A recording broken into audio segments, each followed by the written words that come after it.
जय माँ इंद्राक्षी जय अम्बे। इंद्राक्षी धाम में दर्शकों आप सभी का हम हार्दिक स्वागत करते हैं। आज के दिन जिन जातकों का जन्म दिवस है, मैरिज एनिवर्सरी है, उन सभी को हमारी तरफ से बहुत बहुत शुभकामनाएं। आइए इस विशेष अंक में आज हम बात करने वाले हैं घर की समृद्धि का गायब हो जाना, घर की समृद्धि का नष्ट हो जाना। कई बार जीवन में ऐसे मौके आते हैं कि हम अच्छा खासा धन कमा रहे होते हैं, अच्छा खासा हमारा परिवार फल फूल रहा होता है, लेकिन अचानक सब कुछ नष्ट होने लगता है। उस स्थिति को बहुत गंभीरता के साथ संभालने की आवश्यकता है, नहीं तो कई बार गए दिन वापस नहीं आते, गई समृद्धि वापस नहीं आती। आइए पहले आज का हम पंचांग देखें, फिर आगे की चर्चा करते हैं।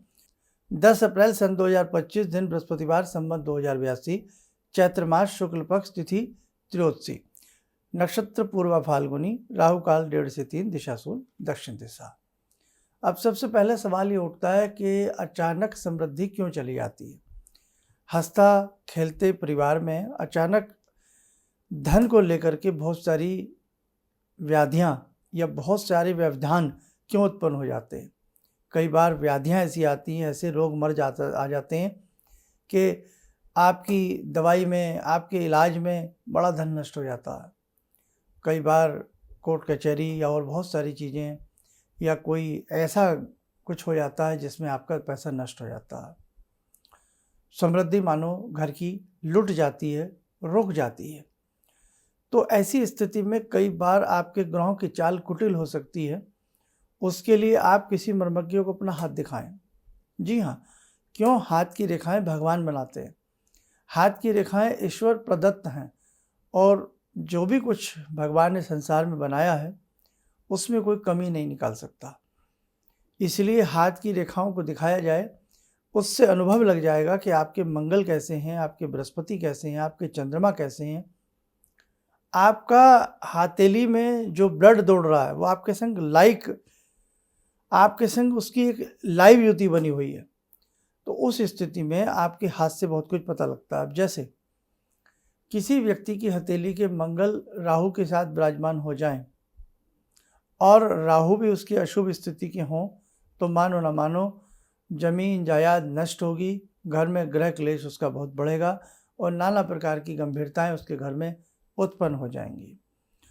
शनि चंद्र की युति बन जाए तो आप माने ना माने, चाहे आपकी कुंडली में भी शनि चंद्र की युति बने, आप बहुत सोचेंगे, तनाव रहेगा, हर समय दिमाग में कई बार फिजूल के विचार रहेंगे, कई बार किसी चीज़ को लेकर के अचानक आपके मन में नाना भांति का भय उत्पन्न होता रहेगा। कहने का भाव, आपकी हथेली के ग्रह देख लिए जाएं, उसमें देखा जाए कि ऐसा कौन सा ग्रह अचानक कहाँ से कहाँ टकराया है कि जिसकी वजह से इस प्रकार की दिक्कत आपके घर में आएगी। कई बार आपने कोई भूमि चेंज की है, कोई शहर चेंज किया है, कोई स्थान परिवर्तन किया है, उस परिवर्तन का दोष भी कई बार लग जाता है, वो परिवर्तन आपके लिए शुभ नहीं बैठा। कई बार आप कोई घर में बड़ी चीज़ लाए हैं या घर में कोई ऐसा मरम्मत का कार्य कराया है और वास्तु ऐसा ख़राब हो गया है कि आप की बस हो गई है, आपसे कुछ भी समझ नहीं रहा है। फिर खैर, कारण तो देखो बेटा अनेकों हो सकते हैं। अब इसका निवारण क्या है?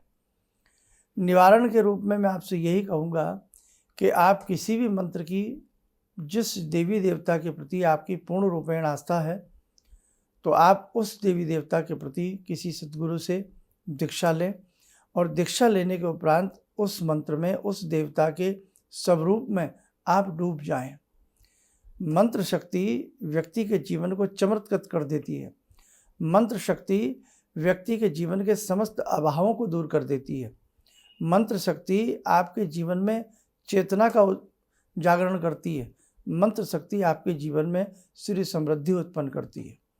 जब हम किसी विशेष मंत्र को बहुत भाव से जपते हैं, उस विशेष मंत्र की जो उपास्य देवी या देवता होते हैं, वो आपकी रक्षा करने के लिए तत्पर हो जाते हैं। और जिस साधक के देवी देवता तत्पर हो जाते हैं, उस साधक के पितृ भी उस साधक की रक्षा करने के लिए तत्पर हो जाते हैं। तो एक बात, आपके देवी देवता आपके संग खड़े हो गए, आपके पितृ आपके संग खड़े हो गए, और आपके क्षेत्र की जो नाना भांति की शक्तियाँ होती हैं, क्षेत्रपाल होते हैं, आपके देवी देवता, आपके आसपास के क्षेत्र की निम्न यक्षिणियाँ यक्ष होते हैं। ये सब चीज़ें आपको कहानी सी लग रही होगी हम लोगों की, लेकिन बेटा ऐसा है। पृथ्वी के गर्भ में क्या क्या छिपा है ये हर व्यक्ति नहीं जान सकता। ऐसे ही क्या क्या इस संसार में है, कितना कितना अजीब व गरीब इस संसार में रहस्य हैं, ये बहुत बड़ी बातें हैं, ये हर व्यक्ति के बस की बात नहीं है। हमारे क्षेत्रपाल भी होते हैं, हमारे क्षेत्र नगर देवता भी होते हैं, भूमि खेड़ा भी हमारे सब होते हैं। ग्रामीण अंचल में भूमि को, खेड़ा को बहुत अच्छे से पूजा जाता है। अपने क्षेत्रीय देवी देवताओं की बहुत पूजा की जाती है। अब धीरे धीरे जैसे अर्बन कल्चर हमारे ऊपर हावी होती गई, हम बहुत सारी चीज़ों से दूर होते जा रहे हैं, लेकिन सुख संसाधनों के साथ साथ अशांति भी बढ़ रही है। ये आप माने या ना माने, सुख संसाधन बढ़ रहे हैं, लेकिन आज व्यक्ति डिप्रेशन का शिकार है। आज व्यक्ति अकेला सा अपने आप को महसूस करता है। आज व्यक्ति अपने आप को अशांत महसूस करता है। आज व्यक्ति अपने आप को असहाय महसूस करता है। आज प्रकृति कहीं ना कहीं रौद्र रूप ले रही है। कहीं बड़े बड़े भूकंप के झटके लग रहे हैं, कहीं बहुत बड़े बड़े दावानल लग रहे हैं, कहीं जंगलों में बहुत आपत्तियां आ रही हैं, कहीं पेड़ों के टकराव से अग्नि भीषण लग रही है। कहने का भाव कि अब प्रकृति भी अपने रौद्र रूप में है। इसलिए अब हम नहीं संभले, हमने अपने आप को नहीं समझाया, अपने आप को बुरे कार्यों से नहीं रोका, अपने आप को पशुओं के प्रति दया भाव हमने नहीं दिखाया, हमने पशुओं के चमड़े को अपने से दूर नहीं किया। आज लेदर का प्रयोग कितना बढ़ रहा है और बड़ा खुश होते हैं सब लोग ये मेरी लेदर की बेल्ट है, लेदर के मेरे जूते हैं, लेदर के मेरे सोफ़ा कवर हैं, सोफ़ा सीट हैं। आज आप बड़े खुश हो रहे हो, लेकिन ये मालूम नहीं है कि किसी की निर्मम हत्या की गई है। वो हत्या ही आपके चारों तरफ लिपटी हुई है, और उस जानवर की, जिस जीव को मार करके ये बेल्ट, ये पर्स, ये बटुए, ये आपके कीमती पोशाकें बनी हैं, आपको मालूम नहीं है कि उसमें एक मृत्यु की चित्कार है, उसमें किसी जीव के प्राणों की चित्कार भरी हुई है।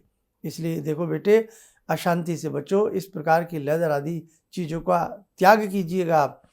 आप नॉनवेज का त्याग कीजिएगा, और उसके साथ साथ जब ये सब कुछ करें तो एक अपने अच्छे से मंत्र की दीक्षा लेकर के अपने उपास्य देवी देवताओं को ध्या करके आप आगे बढ़ेंगे, आपके घर में सिर समृद्धि लौटेगी। बहुत लोग कहते हैं हमने तो कभी किसी को मारा नहीं, हमने तो किसी को सताया नहीं, और ऐसे लोग बहुत कहते हैं जो हर करीब सप्ताह में 2 बार 4 बार या प्रतिदिन नॉनवेज खाते हैं। आप किसी को सता नहीं रहे हैं, लेकिन नॉनवेज कहाँ से आ रहा है आपके लिए? किसी को मार करके नॉनवेज आ रहा है ना। इसलिए ध्यान रखना, घर की श्री समृद्धि लौटेगी, घर में खुशियाँ लौटेंगी, लेकिन हमें बहुत कुछ नियम संयमों के साथ भी जीवन को जीना पड़ेगा। अब जब हम किसी उपास्य देवी देवता के मंत्र को पढ़ते हैं तो आसपास की शक्तियाँ हमसे प्रसन्न होने लगती हैं। उस क्षेत्र का नगरपाल, कोतवाल हमसे प्रसन्न होने लगते हैं। उसी के साथ साथ आपके पितृ प्रसन्न हो जाते हैं, देवी देवता प्रसन्न हो जाते हैं, यक्ष किन्नर आपसे प्रसन्न रहने लगते हैं और आपके कार्य बनने लगते हैं। कई बार आप कहते नहीं कि ये काम तो होना ही नहीं था, असंभव था और कैसे हो गया। तो वो ऐसे ही तो होता कि आपके पितृ आपको आशीर्वाद देते हैं। आपके आसपास की क्षेत्र की, नगर की जो शक्तियाँ होती हैं वो उस कार्य को ऐसा आसानी से करवा डालती हैं कि आपको यकीन भी नहीं होता है कि काम जो होना नहीं था वो हो गया। और कई बार हमसे सब इतने रुष्ट हो जाते हैं कि जो कार्य खराब नहीं होना था वो कार्य खराब हो गया। जिसके बारे में सोचा भी नहीं था, जिस अशुभ घटना के बारे में सोचा भी नहीं था, शुभ कार्य के बारे में, वो हो गया। तो ध्यान रखें, बहुत गंभीरता वाले सब्जेक्ट हैं। इसलिए अब छोटे मोटे उपायों से बेटा काम नहीं चलेगा। आप सोच रहे हैं कि 2 बेल के पत्ते हमने ऐसे कर दिए, तकिए के नीचे रख लिए, हमने रात को 2 लौंग तकिए के नीचे रख ली, हमने 2 फूल हूँ हाँ करके चढ़ा दिए, आपका काम बन जाएगा। अब बेटे बड़ी साधना की आवश्यकता। जिन साधकों ने इस बार गायत्री साधना की है, हमने आपके अनुभवों को पढ़ा है। किसी ने कुछ लिखा, किसी ने कुछ लिखा। अनुभव हमें ऑस्ट्रेलिया से मिले, नेपाल से मिले, कनाडा से मिले, भारत के कोने कोने से आप लोगों ने अपने फ़ोन पर भी अनुभव शेयर किए। किसी ने वेबसाइट के माध्यम से, किसी ने फेसबुक के माध्यम से, किसी ने इंस्टाग्राम के माध्यम से, और किसी ने हमारे दोनों चैनलों पर अपने अनुभव लिखे। और आप में से हज़ारों वो भी लोग हैं जिन्होंने नहीं लिखा, लेकिन उनके अनुभवों का हमें आभास होता है। इसलिए एक साधना आपके जीवन को बदल सकती है। जिन्होंने इस बार गायत्री साधना की है, हम आपसे यही कहेंगे, अब प्रतिदिन गायत्री मंत्र की 1 या 3 माला आप छोड़ना मत बेटा, आप करते रहना। बात चल रही थी कि घर की सिरी समृद्धि आपकी चली जाए। ऐसी स्थिति में आप हमारे कहने से एक तो जिस देवी देवता के प्रति आपका भाव हो उनकी दीक्षा लेकर के उनका एक अनुष्ठान करिएगा। भगवान श्री गणपति का जो प्रिय मंत्र है ओम गंग गणपतये नमः, इस मंत्र को 1250 माला इस मंत्र की करिएगा। इस मंत्र की एक गणपति अनुष्ठान जीवन में जरूर करना चाहिए। कहते हैं ना, प्रथम निमंत्रण आपको तो पहले भगवान श्री गणपति को मनाइए और सदा सुख पाइए। तो एक गणपति का अनुष्ठान विधि विधान किसी से सीख करके जरूर कीजिएगा, आपको आनंद मिलेगा, आपके रुकते कार्य बन जाएंगे, आपके घर की सिरी समृद्धि आ जाएगी। घर में कभी भी झाड़ू पर पाँव जूता चप्पल नहीं रखना चाहिए, झाड़ू को खड़ी करके नहीं रखना चाहिए। घर में रात्रि में या शयन काल में झाड़ू नहीं लगानी चाहिए। छोटी छोटी बातें, उनका ध्यान आप लोग भी रखें। और घर में अन्नपूर्णा का दीप, खास तौर से बृहस्पतिवार के दिन अपने किचन में अन्नपूर्णा मैया के नाम से एक दीप लगाइए। और ये हमने पहले भी बताया था, 7 तरह का अनाज ले लें, थोड़ा सा किसी डिश प्लेट में रखें, उसमें दीप देसी घी का रख करके छोटा सा दीप बृहस्पतिवार की शाम को अन्नपूर्णाय नमः बोल करके जला दिया करें। वो 20-25 दिन या 4-6 हफ्ते चलता रहेगा। जो नीचे का जब अनाज में कुछ लगे अब इसको चेंज करना, तो वो अनाज पक्षियों को डाल दीजिएगा। नया अनाज 7 तरह का थोड़ा थोड़ा सा, एक चम्मच, आधा चम्मच हर तरह का अनाज या दालें लेकर के 7 रंग उसमें बना लीजिएगा, उसको रखिएगा, आपको बड़ा अच्छा लाभ मिलेगा। और यदि लगता है घर का वास्तु बिगड़ा हुआ है तो अपने घर में वास्तु परगण की शांति कराइए, या अपने घर के अंदर जैसे आपने लघु गायत्री अनुष्ठान किया है वैसे ही होता है एक महाअनुष्ठान। महाअनुष्ठान 1.25 लाख मंत्रों का होता है, उसे अपने घर में करके देखें, 110% आपको बेटे लाभ मिलेगा। तो ऐसी बहुत सारी चीज़ें हैं। और घर में बेटियों के प्रति सम्मान, बहुओं के प्रति सम्मान, महिलाओं के प्रति सम्मान होना चाहिए, नहीं तो सिरी समृद्धि जाती देर नहीं लगती। घर के अंदर सुबह सुबह सूर्य उदय होने तक या सूर्य उदय होने से पहले उठने का प्रयास करना चाहिए, रात्रि में जल्दी सोने का प्रयास करना चाहिए। छोटे बड़ों का सभी का मान रखते हुए, सम्मान रखते हुए सबकी बात को सुना जाना चाहिए। तो बहुत सारी ऐसी चीज़ें हैं जो हमारी गलती की वजह से भी हमारे घर की सिरी समृद्धि छिन जाती है। और जो ऐसे लोग हैं, साहब हम तो नॉनवेज के बिना रह ही नहीं सकते, हम तो प्राण पखेरु हमारे उड़ जाएंगे नॉनवेज के बिना, तो कम से कम बृहस्पतिवार के दिन, रविवार के दिन, मंगलवार के दिन, इन 3 दिनों में तो ये नहीं आपको लेना चाहिए। और वैसे तो देखो भाई, हम तो तुम्हें मना ही करेंगे, लेकिन अब नहीं लोग मानते हैं। अब कैसे समझाइए? ये समझ तो जब ही आती है जब हमारे अंदर खुद में समझ आती है। कोई भी चीज़ हम जब ही छोड़ते हैं, शराब हो, नॉनवेज हो, जब हमारे अंदर से उसके प्रति ग्लानि उत्पन्न हो जाती है। जब तक ग्लानि उत्पन्न नहीं होगी, आपको कोई लाख समझा लीजिएगा, चिकने घड़े की तरह पानी ऊपर डालते रहो, रपटता रहेगा नीचे, असर होगा नहीं, पानी ठहरेगा नहीं, बात ठहरेगी नहीं आपके मन में। तो इसलिए बहुत सारी चीज़ें बेटा आप लोग भी ध्यान रखें, ताकि सब कुछ जीवन में अच्छा हो और आपको विशेष प्रकार का लाभ प्राप्त हो। ठीक है। और इसके लिए मैं आगे आगे कुछ ऐसे अनुष्ठान आपको बताऊंगा, पूर्ण विधि के साथ बताऊंगा, जो आप करिएगा आपको विशेष लाभ जरूर मिलेगा। अन्नपूर्णा का दीपक कर लीजिए, गणेश जी का अनुष्ठान कर लीजिएगा, तुलसी माता पर बृहस्पतिवार के दिन श्री सूक्त पढ़ते हुए या श्री सूक्त पढ़ें और देसी घी का दीप लगाएं, पहले दीप लगाएं फिर श्री सूक्त पढ़ें। इससे भी घर में धन लक्ष्मी का आगमन होता है। सूर्य उदय से होने से पहले उठना प्रारंभ कर दीजिएगा। और हर संडे अपने घर में थोड़ा सा भोजपत्र, गूगल जलाइएगा और गायत्री मंत्र पढ़ते हुए अपने घर में छींटा दीजिएगा। सिरी समृद्धि का वास आपके घर में जरूर होने लगेगा। और जब आपको थोड़ा सा भी आवास होने लगे तो आप हमारे कहने से गणेश अनुष्ठान कर लें, और हमारे कहने से आप किसी मर्मज्ञ से दीक्षा लेकर के एक बार अपने उस देवी देवता का अनुष्ठान, उनके मंत्र का अनुष्ठान करें, अलौकिक चमत्कार आपको मिलेगा। चलिए, समय हो चला आज की ध्यान साधना का। जुड़ते हैं आज की ध्यान साधना में बाके बिहारी भगवान श्री कृष्ण से। ओम करारविंदे न पदारविंदम मुखारविंदे विनिवेशयन्तम वटस्य पत्रस्य पुटे शयानं बालामुकुन्दं मनसा स्मरामि, बालामुकुन्दं मनसा स्मरामि। कस्तूरीतिलकं ललाटपटले वक्षस्थले कौस्तुभं नासाग्रे वरमौक्तिकं करतले वेणुकरे कङ्कणं सर्वाङ्गे हरिचन्दनं सुललितं कंठे च मुक्तावले गोपास्ति परिवेष्टितो विजयते गोपालचूडामणि शान्ताकारं भुजगशयनं पद्मनाभं सुरेशं विश्वाधारं गगनसदृशं मेघवर्णं शुभांगं लक्ष्मीकान्तं कमलनयनं योगवृद्ध्यानगम्यं वन्दे विष्णुं भवभयहरं सर्वलोकैकनाथं। कवच बना लें, ध्यान करें, कृष्ण जी का शुभ आशीष हम सबके ऊपर बरस रहा है।